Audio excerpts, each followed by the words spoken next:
Hello students, welcome to Apex classes.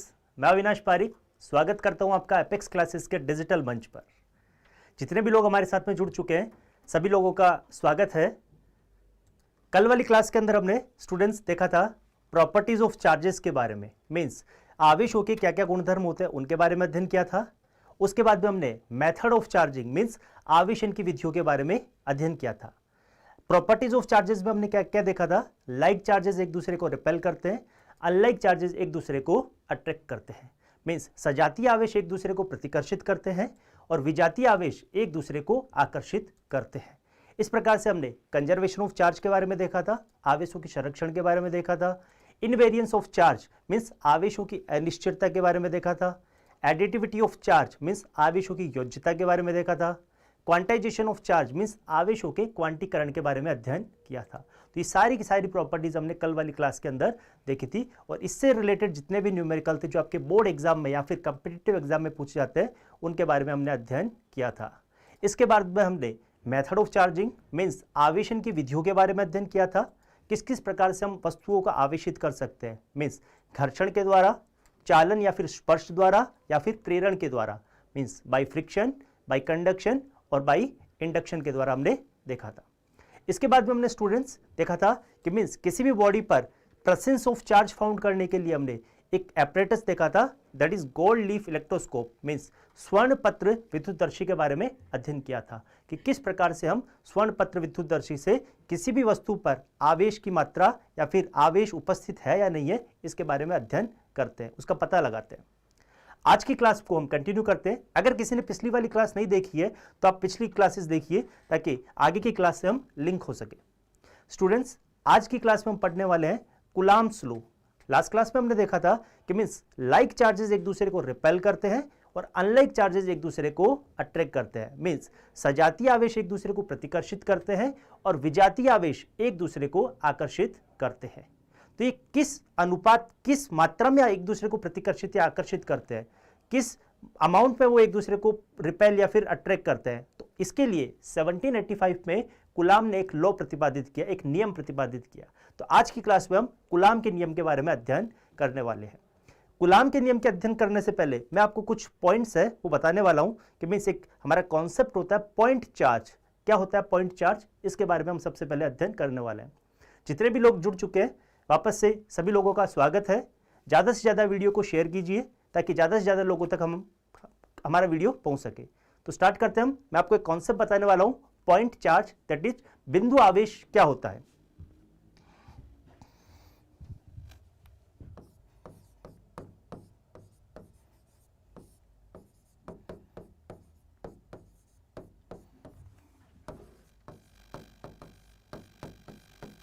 Point charge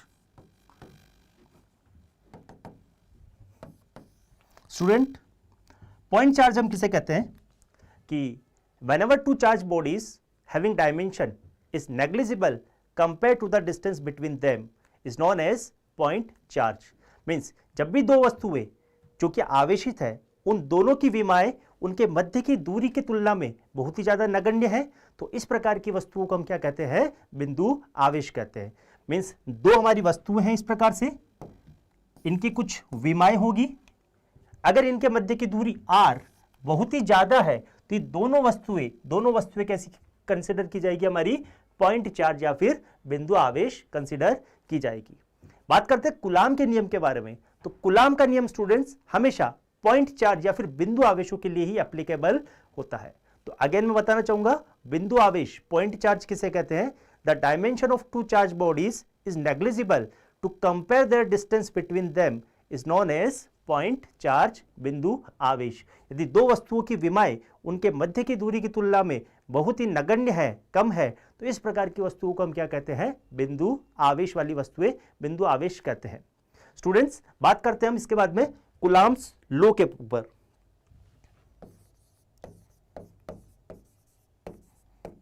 Coulomb's law के बारे में हम डिस्कशन करने वाले हैं।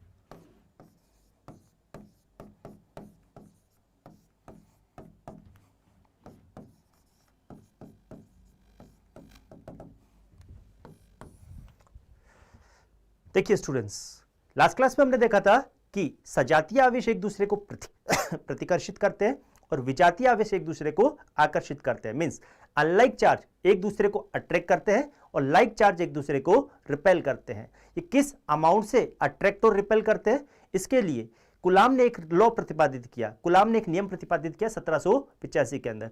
इस नियम के अनुसार the force of attraction and repulsion between 2 point charges is directly proportional to product of both the charges and product of both the charges and inversely proportional to square of the distance between them।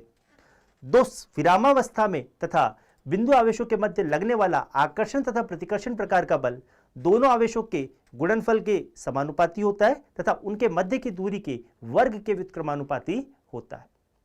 This force will act along the line joining both the charges. यह लगने वाला बल दोनों आवेशों को जोड़ने वाली रेखा के अनुदिश लगता है। जो ये लगने वाला बल है यह माध्यम पर निर्भर करता है। This force will depend on the medium between both the charges. जो भी चीज हमने बोली है इसके बारे में हम बात करते हैं। माना कि हमारे पास में दो बिंदु आवेश है, मींस दो पॉइंट हमारे पास में, पॉइंट ए और पॉइंट बी। इस पर दो आवेश है, प्लस Q1 चार्ज है प्लस Q2 चार्ज है। दोनों के दोनों आवेश कैसे हमारे समान है, दैट इज प्लस है। तो दोनों के दोनों आवेश क्या करेंगे, एक दूसरे को प्रतिकर्षित करने वाले हैं। इस प्रकार से ये एक दूसरे पर प्रतिकर्षित करेंगे। इनके मध्य दूरी कितनी है, r है। इनके मध्य की दूरी r है। तो कूलाम के नियम के अनुसार क्या होता है हमारा, मींस लगने वाला बल F is directly proportional to product of both the charges. दोनों आवेशों के गुणनफल के समानुपाती होता है, that is Q1 Q2। F is directly proportional to square of the distance between them.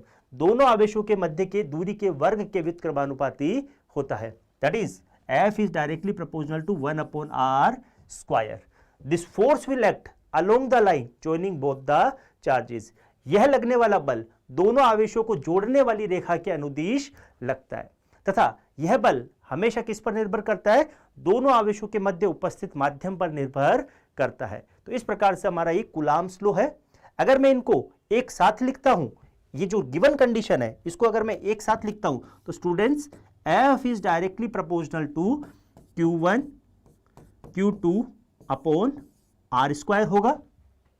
यहां से अगर मैं प्रपोजनल साइन को रिमूव करूंगा तो क्या बनाएगा ये, अगर मैं यहां से प्रपोजनल साइन को रिमूव करता हूं तो यहां पर हमारा क्या आने वाला है, F बराबर K Q1 Q2 upon r square.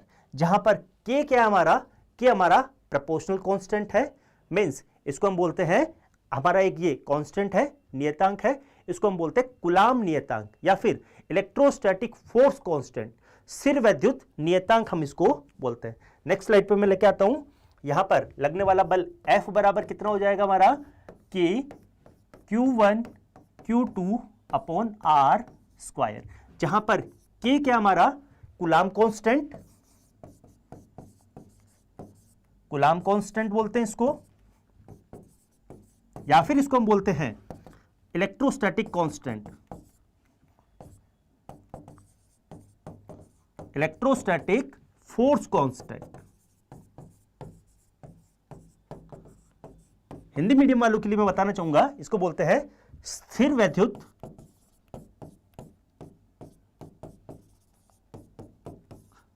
बल नियतांक। इसको हम बोलेंगे स्थिर वैद्युत बल नियतांक। स्टूडेंट्स देखिए, इसको बोलते हैं के कूलाम्स कांस्टेंट। बात करते हैं के का वैल्यू। हमने बोला था कि के का वैल्यू किस किस पे डिपेंड करता है, मीडियम पे डिपेंड करता है। किस टाइप से मीडियम पे डिपेंड करता है स्टूडेंट्स, बात करते हैं। देखिए, अगर हमारा माध्यम, फर्स्ट केस हम लेते हैं इन फ्री स्पेस।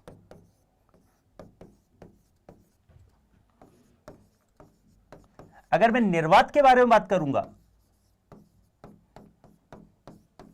निर्वात में, तो के का मान हमारा कितना रहने वाला है, के का मान हमारा रहने वाला है 1/4 पाई एप्सिलॉन नॉट। जहां पर एप्सिलॉन नॉट क्या होता है हमारा, एप्सिलॉन नॉट होता है permittivity of free space, means निर्वात की विद्युतशीलता। क्या होता है विद्युतशीलता, अभी हम थोड़ी देर बाद में समझने वाले हैं। एप्सिलॉन नोट क्या होता है हमारा? Permittivity of free space. Permittivity of free space that is epsilon note होता है। यहां पर मैं लिख रहा हूं परमिटिविटी ऑफ फ्री स्पेस, इसे हम बोलते हैं निर्वात की विद्युतशीलता।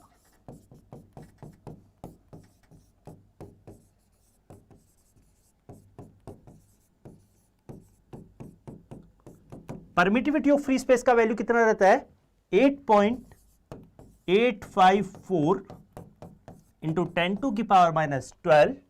और अगर मैं इसके यूनिट के बारे में बात करता हूं तो कूलाम स्क्वायर पर न्यूटन पर कूलाम स्क्वायर पर न्यूटन पर मीटर स्क्वायर। अगर इस वैल्यू को मैं यहां पर पुट करता हूं तो जो कूलाम कांस्टेंट हमारा, तो कूलाम कांस्टेंट का वैल्यू कितना आएगा? 9 इंटू 10⁹ न्यूटन मीटर स्क्वायर पर कूलाम स्क्वायर। इस तरीके से हमारा फ्री स्पेस के लिए कूलाम कांस्टेंट का वैल्यू आता है।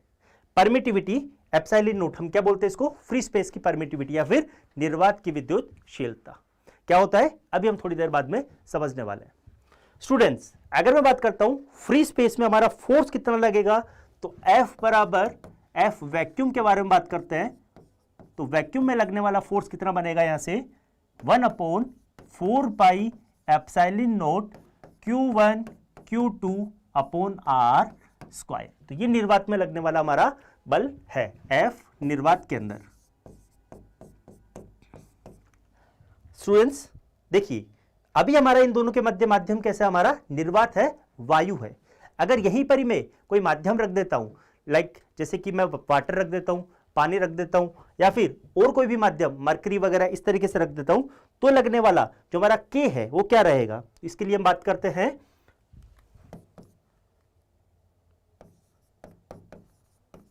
माध्यम की उपस्थिति में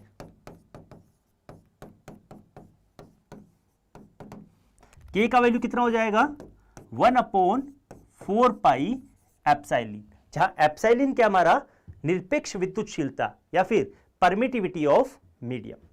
परमिटिविटी क्या शो करती है कि मींस जिस भी मीडियम में हमारा मटेरियल रखा हुआ है तो वहां पर वो कितना फोर्स एक्सपीरियंस कर रहा है, इसके बारे में वो परमिटिविटी या फिर विद्युतशीलता बताती है।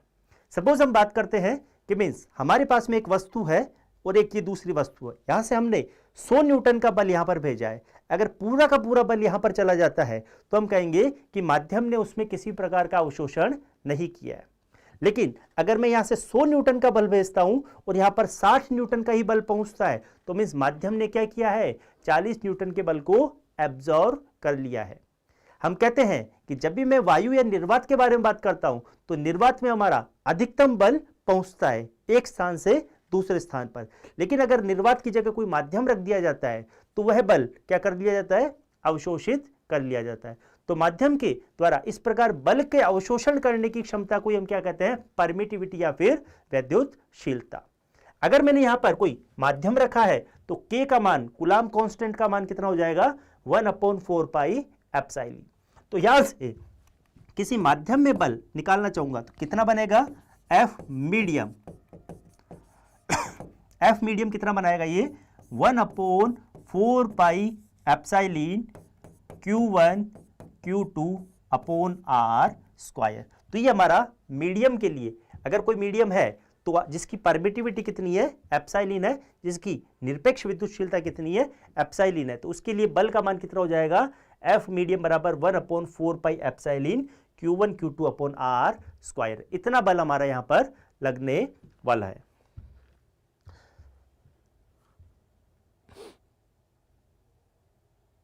स्टूडेंट्स, बात करते हैं, हमारा एक कॉन्सेप्ट होता है डाइलेक्ट्रिक। डाइलेक्ट्रिक किसे कहते हैं? पैराविद्युतांक किसे कहते हैं? इसके बारे में हम बात करते हैं। डाइलेक्ट्रिक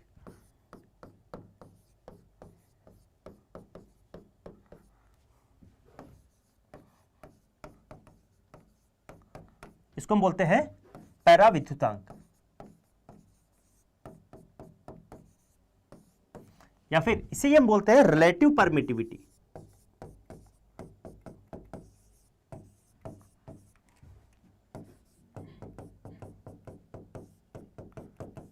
इसे हम बोलते हैं निरपेक्ष विद्युतशीलता।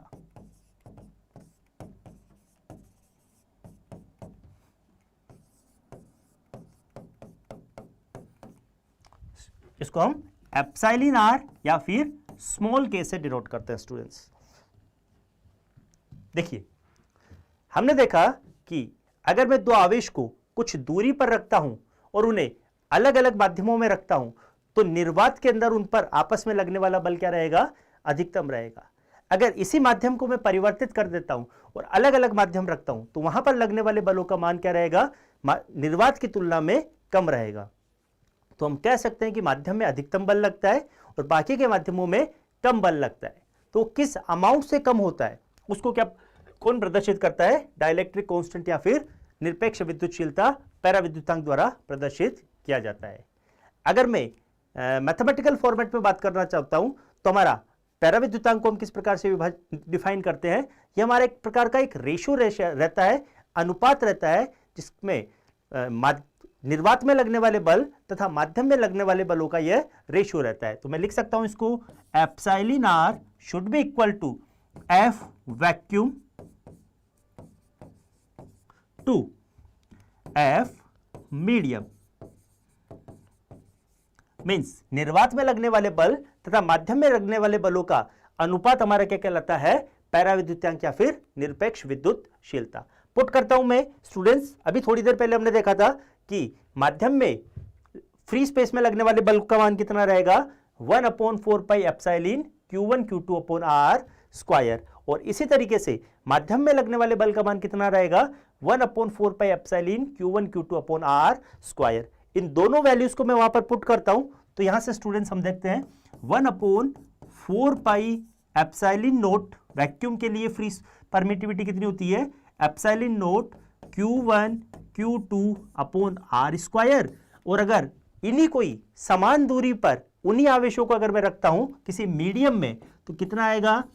उनके बीच में मीडियम रखते हैं तो 1/4 pi epsilon Q1 Q2 upon R square. Solve करते हैं स्टूडेंट्स। तो यहां से सारा का सारा डाटा 1/एप्सिलॉन नोट और 1/एप्सिलॉन बचता है, बाकी का सारा कैंसिल आउट हो जाता है। तो यहां से एप्सिलॉन आर रिलेटिव परमिटिविटी की वैल्यू कितनी आती है? Epsilon upon epsilon note. तो यहां से हमारा एक रिलेशन निकल के आता है, दैट इज एक रिलेशन निकल के आ रहा है epsilon equal to epsilon naught epsilon R. ये रिलेशन हमारे से एग्जाम में पूछा जाता है, एग्जाम में हमें डिराइव करने को पूछ सकते हैं। तो स्टूडेंट्स यहां से हम लिख सकते हैं किसी भी मीडियम में एफ मीडियम ये कितना बनाएगा? Means 1/4 pi epsilon permittivity of medium Q1 Q2 upon R square. मैं एप्सिलॉन का वैल्यू क्या पुट करता हूं? Epsilon naught epsilon R। तो कितना बनाएगा ये? F medium equal to 1/4 pi epsilon naught epsilon R into Q1 Q2 upon R square. यहां से स्टूडेंट्स देखिए ये वाली term 1/4 pi epsilon naught Q1 Q2 upon R square, ये क्या बना रहा है हमारा? Q1 Q2 upon R square. ये वाली टर्म हमारी फोर्स इन वैक्यूम बना रही है। तो यहां से मैं लिख सकता हूं इसको F vacuum upon epsilon R। Means medium में अगर हमारा कुछ फोर्स लगता है तो वो कितना उससे कम होता है ये बताता है हमारा 1/एप्सिलॉन R से। एग्जाम्पल के तौर पर देखते हैं, एक क्वेश्चन हम देखते हैं कि मींस किसी बार F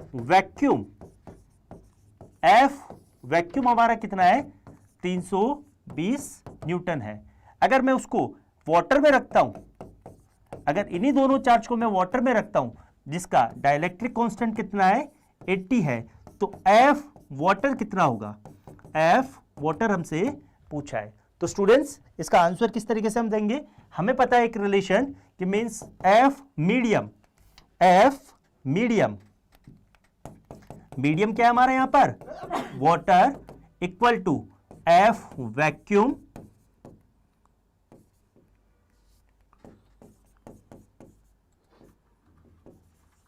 upon dielectric constant, that is F vacuum का वैल्यू कितना गिवन है, 320 गिवन है, तो 320 बटा 80 सॉल्व करते हैं इसको, तो यहां से 4 न्यूटन का फोर्स आता है। तो हम कह सकते हैं कि अगर मैं इसको वैक्यूम में रखता हूं तो 320 न्यूटन का फोर्स लग रहा है, लेकिन अगर इसी को भी अगर मैं वाटर पे प्लेस करवा देता हूं इन दोनों चार्ज को, तो हमारा फोर्स कितना हो जाएगा, 4 न्यूटन हो जाएगा, जो कि बहुत ही ज्यादा कम है। बात करते हैं आगे नेक्स्ट।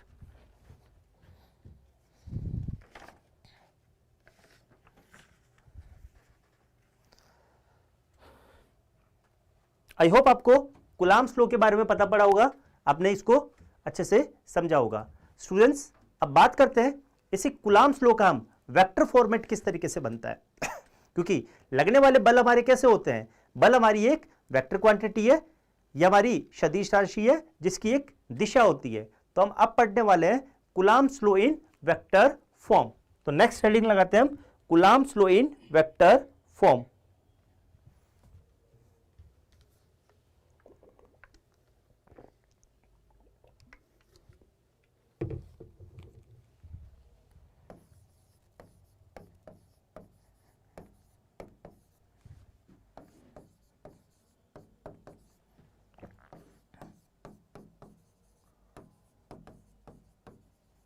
कूलाम के नियम का सदिश निरूपण।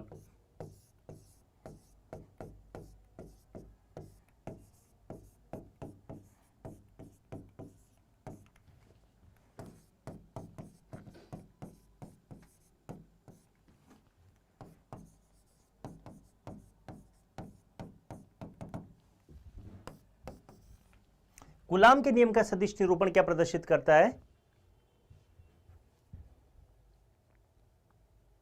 देखिए स्टूडेंट्स हमारे पास में दो चार्ज है इस तरीके से, दो पॉइंट है, पॉइंट ए और पॉइंट बी। इस पर हमने चार्ज रखा है Q1 चार्ज और दूसरा चार्ज रखा है Q2 चार्ज। दोनों के दोनों चार्ज कैसे हमारे पॉजिटिव चार्ज है, दोनों के दोनों चार्ज हमारे पॉजिटिव चार्ज है। तो क्या करेंगे, ये एक दूसरे को रिपेल करने वाले हैं, दोनों एक दूसरे पर प्रतिकर्षण का बल लगाएंगे। दोनों एक दूसरे पर प्रतिकर्षण का बल लगाएंगे, कैसे लगाएंगे, दोनों चार्ज को ज्वाइन करने वाली लाइन के अलोंग लगाने वाले हैं। और किस पर डिपेंड करेंगे, दोनों आवेशों के मध्य जो माध्यम उपस्थित है उस माध्यम पर ये निर्भर करेंगे। माना कि हमारे पास में दो चार्ज है Q1 और Q2 जिनका स्थिति सदिश कितना है हमारा, इनका स्थिति सदिश है हमारा R1 और R2। ओरिजिन से हमारा इनका स्थिति सदिश कितना है R1 और R2। और इनके मध्य की जो दूरी है, इनके मध्य की दूरी है, दोनों आवेशों के मध्य की दूरी कितनी है, R है। बात करते हैं आवेश Q1 पर Q2 की वजह से कोई चार्ज लगेगा, तो मैं इसको किस प्रकार से रीड करूंगा, force on 1 due to Q2, force on 1 due to 2। अगर मैं इसकी दिशा के बारे में बात करता हूं तो दोनों के दोनों आवेश कैसे हैं, समान प्रकृति के हैं, सजातीय आवेश है, तो दोनों क्या करेंगे, एक दूसरे को प्रतिकर्षित करेंगे। तो Q1 पर Q2 की वजह से बल लगने वाला है, वो बल किधर रहेगा हमारा, इस दिशा में। तो मैं इसको लिखूंगा फोर्स ऑन 1 ड्यू टू 2, जिसकी दिशा किधर रहेगी, दो आवेश से एक आवेश की तरफ। हमेशा दिशा को हम किस प्रकार से प्रदर्शित करते हैं, हमेशा दिशा को मैं यूनिट वेक्टर से या फिर एकांक सदिश से प्रदर्शित करता हूं। तो यहां पर हमारी दिशा किधर रहेगी, 2 से 1 की तरफ। तो मैं दिशा को इस प्रकार से प्रदर्शित करूंगा फ्रॉम 2 to 1। सदिश को हम, एकांक सदिश को हम इस प्रकार से प्रदर्शित करते हैं। इसी प्रकार से स्टूडेंट्स मैं बात करता हूं Q2 आवेश पर। Q2 आवेश पर हमारा बल किधर लगेगा, इस पर बल फोर्स ऑन 2 ड्यू टू 1। सदिश आवेश 2 पर 1 के कारण लगने वाला बल, इसको मैं किस प्रकार से प्रदर्शित करूंगा, फोर्स ऑन 2 ड्यू टू 1। इसकी दिशा किधर रहेगी, from Q1 charge to Q2 charge. That is अगर मैं इसको यूनिट वेक्टर से प्रदर्शित करूंगा तो यूनिट वेक्टर से कैसे प्रदर्शित करूंगा, R from 1 to 2, that is from 1 to 2, that is R cube. ये हमारे इस पर लगने वाले बलों का मान हो गया है। स्टूडेंट्स हम बात करते हैं इन दोनों के मध्य की दूरी R है। तो इन दोनों के मध्य की दूरी को हम किस प्रकार से प्रदर्शित करेंगे, जब भी मैं Q1 चार्ज के लिए बात करूंगा तो इनके मध्य की दूरी क्या रहेगी हमारी, R12 सदिश, R12 सदिश। जो कि R12 को हम किस प्रकार से प्रदर्शित करेंगे, R12 मैग्नीट्यूड R12 कैप। इसी तरीके से स्टूडेंट्स अगर मैं Q2 के लिए डील कर रहा हूं तो इनके मध्य की दूरी को हम किस प्रकार से डील करेंगे, R21 सदिश। तो R21 का मान कितना रहेगा, बराबर R21 का मैग्नीट्यूड R21 का एकांक सदिश। इस प्रकार से हम इनको प्रदर्शित करने वाले हैं। अगर मैं बात करता हूं कि ये परिमाण इनका R12 और R21 ये दोनों परिमाण में किसके बराबर रहेंगे, R के बराबर रहने वाले हैं। तो स्टूडेंट्स हम यहां लिखेंगे सदिश R12 का परिमाण किसके बराबर रहेगा, सदिश R21 के परिमाण के, जो कि हमेशा R के बराबर रहने वाला है। लेकिन इन दोनों की दिशाएं क्या रहने वाली है, एक दूसरे के विपरीत रहने वाली है। तो मैं यहां से लिख सकता हूं नेक्स्ट पॉइंट हम क्या लिखेंगे कि मींस R12 का cap should be equal to minus R21 का कैप। ये हमारे यहां से इंपॉर्टेंट थिंग निकल के आती है। अब मैं बात करता हूं स्टूडेंट्स परिमाण के बारे में कि means force on 1 due to 2 का परिमाण कितना रहेगा। तो स्टूडेंट्स नेक्स्ट स्लाइड पे हम बात करते हैं फोर्स ऑन 1 ड्यू टू 2, इसके परिमाण के बारे में हम बात करते हैं। तो परिमाण कितना रहेगा, दैट इज दोनों के दोनों आवेश हमारे फ्री स्पेस में रखे हुए हैं, निर्वात में रखे हुए हैं। तो 1/4 पाई एप्सिलॉन नॉट इनटू दोनों आवेशों के मध्य, दोनों आवेशों के का गुणनफल आएगा यहां पर Q1 Q2 upon R square, that is दोनों के मध्य की दूरी क्या ली जाएगी, R12 ली जाएगी। लेकिन हम यहां पर R पुट कर रहे हैं क्योंकि ये R के बराबर होता है। इस प्रकार से हमने इसका स्क्वायर लिया। अगर मैं दिशा के बारे में बात करता हूं तो इसकी दिशा क्या रहेगी, R12 दिशा रहने वाली है, दिशा को हम बाद में लेते हैं। इसी प्रकार से मैं स्टूडेंट्स बात करता हूं फोर्स ऑन 2 ड्यू टू 1, आवेश Q2 पर कितना आवेश चार्ज लग रहा है, बल लग रहा है। तो फोर्स ऑन 2 ड्यू टू 1 का मैग्नीट्यूड कितना रहेगा, अगेन दोनों के दोनों आवेश किधर रखे हुए हैं, हमारे दोनों के दोनों आवेश निर्वात में रखे हुए हैं। तो इन पर लगने वाला बल कितना बनेगा, 1/4 pi epsilon not again Q1 Q2 upon दोनों के मध्य की दूरी R है। लेकिन मैं Q2 के लिए जब भी डील करूंगा तो दोनों के मध्य की दूरी क्या लूंगा मैं, R21। लेकिन हमें पता है कि ये R21 किसके बराबर है, R के बराबर है। तो मैं यहां पर प्लेस करवाता हूं अगेन R स्क्वायर। दोनों के दोनों बलों का परिमाण क्या है, हमारा बराबर है। लेकिन अगर मैं दिशा के बारे में बात करता हूं तो इनकी क्या है, दिशा एक दूसरे के विपरीत है। मींस F12 की दिशा किधर है, फ्रॉम 2 to 1, लेकिन F21 की दिशा किधर है, F21 से 2 की तरफ। तो अगर मैं इसको अगर सदिश रूप में लिखना चाहूंगा तो सदिश रूप में इनका क्या बनेगा, सदिश रूप इनका बनने वाला है R12 कैप R21 कैप। अभी थोड़ी देर पहले हमने देखा था पिछली स्लाइड के अंदर कि R12 cap should be equal to R21 cap, but direction इनकी अपोजिट होती है तो यहां पर माइनस का साइन आने वाला है। ये वैल्यू को मैं यहां पर पुट करता हूं किसी भी एक फॉर्मूला में, तो कितना बनेगा स्टूडेंट्स, यहां से देखिए F21 equal to 1/4 pi epsilon naught Q1 Q2 upon R square. R21 की जगह मैं लिख सकता हूं यहां से माइनस R12 का कैप। सॉल्व करते हैं इसको। अगर मैं यहां पर माइनस के साइन को आगे की तरफ लेके आता हूं तो ये वाला फॉर्मेट हमारा F12 के बराबर बनता है। तो मैं यहां से लिख सकता हूं माइनस F21 कैप, F21 का वेक्टर। तो यहां से हमारा कंक्लूजन क्या निकलता है, दैट इज यहां से कंक्लूजन हमारा निकलता है F12 should be equal to F12, यहां पर हमारा क्या बनेगा, ये F12 के बराबर बना रहा है, माइनस ऑफ F12। यहां से हमारा कंक्लूजन क्या निकल रहा है स्टूडेंट्स, कंक्लूजन ये निकल रहा है कि F21 should be equal to F12, but direction क्या रहने वाली है, एक दूसरे की अपोजिट रहने वाले। यही हमारा कुलाम्स के नियम का वेक्टर फॉर्मेट है, वेक्टर सदिश रूप में हमने इसको पढ़ा है। यहां से कंक्लूजन क्या निकलता है कि मीन्स कुलाम का बल न्यूटन के तृतीय नियम की पालना करता है। मीन्स लगने वाला बल इक्वल एंड अपोजिट है, मीन्स दोनों के दोनों बलों का परिमाण क्या रहेगा, समान रहेगा, लेकिन दिशा क्या रहने वाली है, विपरीत रहने वाली है, एक दूसरे के विपरीत दिशा में रहने वाला है। तो आपसे एग्जाम में, बोर्ड एग्जाम में इसके बारे में पूछा जा सकता है। नेक्स्ट हम बात करते हैं स्टूडेंट्स यूनिट के बारे में। जो हमारा चार्ज होता है उसकी यूनिट क्या होती है। यूनिट के लिए हम कूलाम के लॉ का उपयोग करते हैं। किस प्रकार से करते हैं स्टूडेंट्स, देखते हैं। तो हेडिंग लगाइए यूनिट, चार्ज की यूनिट के बारे में। आवेश की इकाई, आवेश की इकाई, यूनिट ऑफ चार्ज।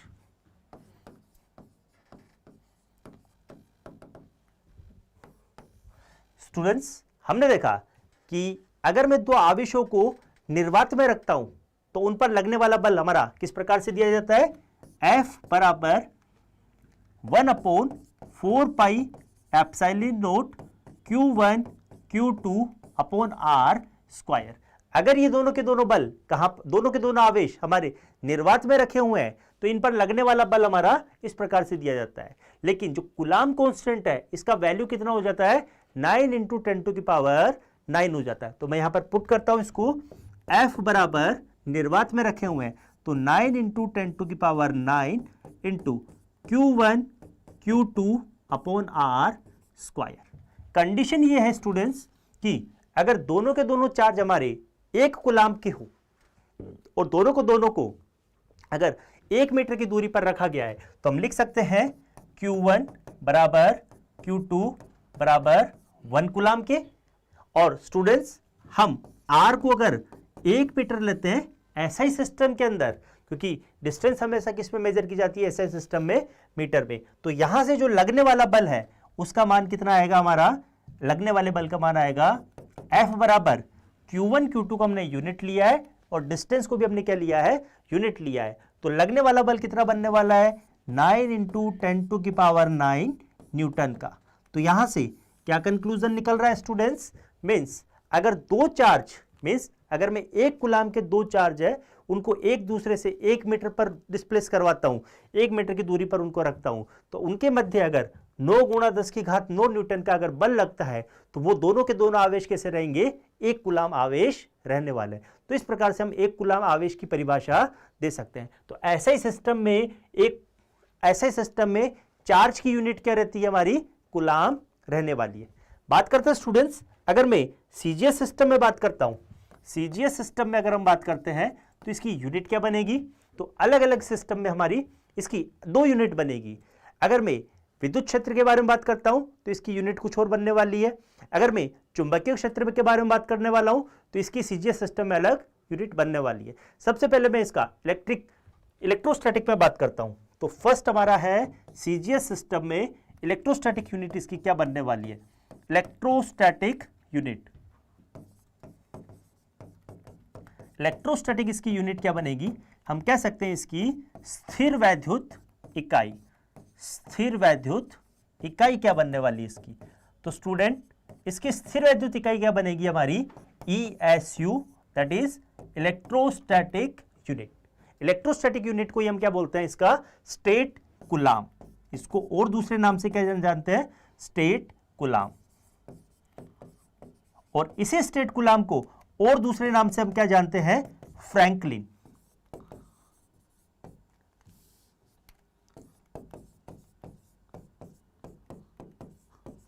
फ्रैंकलिन भी हम इसको बोलते हैं। तो हमारा जो 1 कूलाम चार्ज होता है, 1 कूलाम चार्ज, आपसे रिलेशन पूछा जा सकता है, 1 कूलाम हमारा किसके बराबर रहता है, 3 × 10⁹ ESU इलेक्ट्रोस्टैट यूनिट, या फिर 3 × 10⁹ स्टेट कूलाम के बराबर रहने वाला है।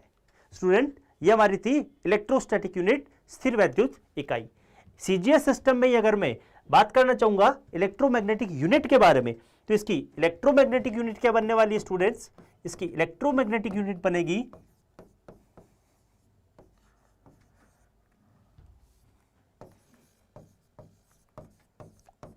इलेक्ट्रोमैग्नेटिक यूनिट के बारे में बात करते हैं, मींस विद्युत चुंबकीय इकाई के बारे में बात करते हैं।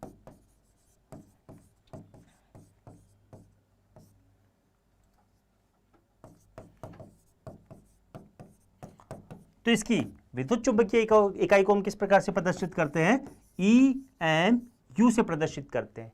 इसी को ही हमारा दूसरा नाम क्या है, इसी का दूसरा नाम है हमारा एब कूलाम।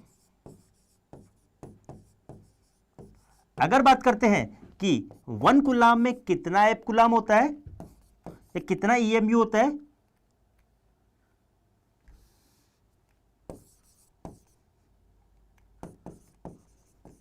That is 1/10 EMU। इस प्रकार से हम इसको रिलेट करते हैं। अगर मैं तीनों के तीनों का एक साथ में रिलेशन बनाना चाहूंगा तो तीनों का रिलेशन क्या बनेगा, नेक्स्ट स्लाइड पे देखते हैं। 1 कूलाम हमारा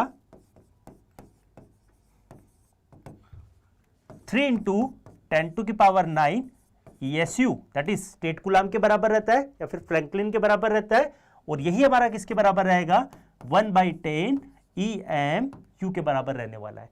तो हम यहां से लिख सकते हैं कि हमारा 1 EMU है वो किसके बराबर रहता है, 3 × 10⁻10 ESU के बराबर रहने वाला है। तो ये सारा का सारा हमारा यूनिट के बारे में था। हमने यूनिट के बारे में देखा है कि इसकी ऐसे ही सिस्टम के अंदर मैं अगर यूनिट बनाना चाहूंगा तो ऐसे सिस्टम में चार्ज की यूनिट क्या रहेगी, हमारी कूलाम रहेगी। और एक कूलाम को हम किस प्रकार से डिफाइन करते हैं कि जब भी दो आवेशों के मध्य लगने वाला बल अगर 9 × 10⁻9 न्यूटन का है, कब, जब उन्हें एक दूसरे के पास से 1 मीटर की डिस्टेंस पर रखा जाता है। तो इस प्रकार के आवेश को हम क्या कहते हैं, एक कूलाम आवेश बोलते हैं। इसके बाद में हमने इसका CGS सिस्टम में यूनिट देखा था। इलेक्ट्रोस्टैटिक सिस्टम में इसका यूनिट क्या रहता है, ESU स्टेट कूलाम या फिर फ्रैंकलिन रहने वाला है। इसी तरीके से हमने देखा था कि EMU मींस इलेक्ट्रोमैग्नेटिक यूनिट क्या रहने वाली है इसकी, EMU या फिर एब कूलाम रहने वाली है। आपस में इनके बीच में रिलेशन देखा है, ये हमारा इसका रिलेशन निकल के आता है। तो स्टूडेंट्स, आज की क्लास में हमने कूलाम्स लॉ के बारे में और कूलाम्स लॉ से जितना भी वेक्टर फॉर्मेट में हमारा क्वेश्चन बनता है उसके बारे में हमने अध्ययन किया है, और लास्ट में हमने इनके यूनिट के बारे में अध्ययन किया है। कल की क्लास में हम प्रिंसिपल ऑफ सुपरपोजिशन पढ़ने वाले हैं। इससे पहले अगर आपने क्लासेस नहीं देखी है तो आप क्लासेस देख लीजिए, ताकि क्योंकि इन्हीं सभी क्लासेस का आपस में एक दूसरे से लिंक है। Thank you.